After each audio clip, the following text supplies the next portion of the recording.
Hello students, मैं श्रीमती सुमन गोयल, सहायक आचार्य इतिहास, रामेश्वरी देवी राजकीय कन्या महाविद्यालय भरतपुर। आज बीए पार्ट 3 के पेपर फर्स्ट में महलबाड़ी बंदोबस्त के बारे में जानेंगे। पिछली क्लास में हमने स्थायी बंदोबस्त पर चर्चा की थी और आज हम महलबाड़ी बंदोबस्त पर चर्चा करेंगे। महलबाड़ी बंदोबस्त अंग्रेजों द्वारा भारत में भू राजस्व निर्धारण की एक महत्वपूर्ण पद्धति थी। महलबाड़ी शब्द दो शब्दों से मिलकर बना है, महल और बाड़ी। महल का तात्पर्य ग्राम या प्रशासनिक इकाई होता था और बाड़ी का तात्पर्य था प्रबंधन। अर्थात इस व्यवस्था में अंग्रेजों या कंपनी सरकार ने किसान से अलग अलग भू राजस्व बंदोबस्त न करके सामूहिक बंदोबस्त ग्राम के साथ किया था और इसी ग्राम को महल का नाम दिया गया। इस व्यवस्था में संपूर्ण ग्राम से लगान एकत्र करने की जिम्मेदारी महल के प्रमुख को सौंपी गई, जिसे हम गांव का मुखिया भी कह सकते हैं। गांव के मुखिया का यह दायित्व था कि वह संपूर्ण ग्राम से लगान एकत्र करे और एकत्र करके अंग्रेजों को जमा करवाए या अंग्रेजों को प्रदान करे। यह व्यवस्था ब्रिटिश सरकार के लगभग 30% क्षेत्र में शामिल थी, जिसमें पंजाब, संयुक्त प्रांत और मध्य प्रांत का क्षेत्र शामिल था। यह व्यवस्था 1822 में हॉल्ट मैकेंजी द्वारा रेगुलेशन 7 के अंतर्गत लागू की गई। इस व्यवस्था में प्रारंभ में जो लगान निर्धारित किया गया उसकी दर 80% लगभग रखी गई, लेकिन बाद में इस व्यवस्था में सुधार किया गया और इस दर को कम कर दिया गया, जिसकी चर्चा हम आगे करेंगे। इस व्यवस्था में किसान की भूमिका लगान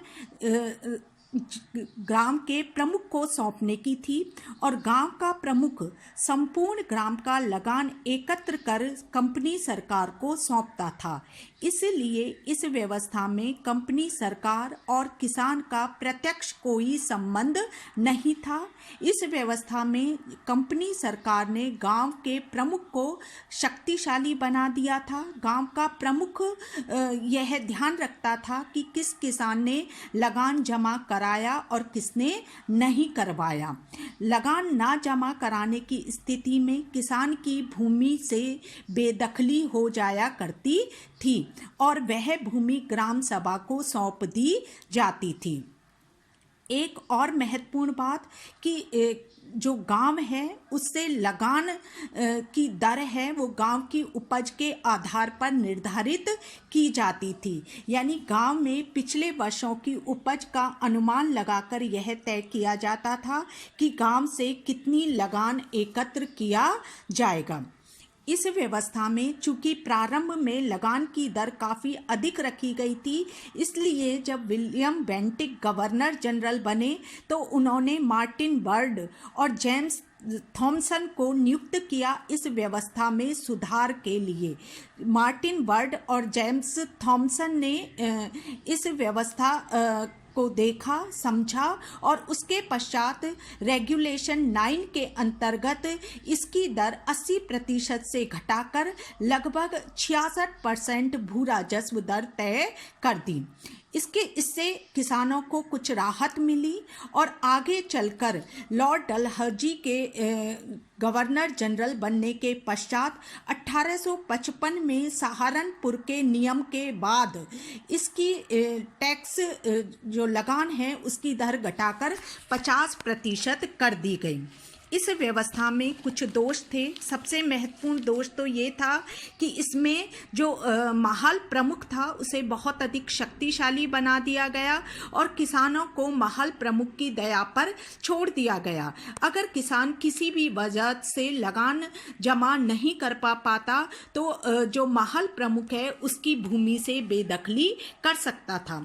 दूसरा महत्वपूर्ण दोष था कि कंपनी सरकार व किसान के बीच किसी प्रकार का कोई प्रत्यक्ष संबंध नहीं था। कंपनी सरकार भी लगान महल प्रमुख से लेती थी और किसान लगान महल प्रमुख को जमा करवाते थे। शुरू में जो गांव का लगान है वो उपज के आधार पर तय किया गया, लेकिन बाद में लगान का निर्धारण अनुमान के आधार पर किया जाने लगा, जो कि किसान के लिए कष्टदायक था। हालांकि इस व्यवस्था में कि जो कृषि है उसके क्षेत्र में कुछ सुधार भी हुए, जैसे सिंचाई योजनाओं में शुरुआत में सुधार हुआ, लेकिन कंपनी सरकार के साम्राज्यवादी स्वरूप के कारण किसानों के जीवन में कोई गुणात्मक परिवर्तन नहीं आया और किसानों की दशा वही शोचनीय और दयनीय बनी रही। यही कारण है कि 1857 के विद्रोह में इस व्यवस्था से प्रभावित बहुत से लोगों ने हिस्सा लिया और इस व्यवस्था का विरोध किया। थैंक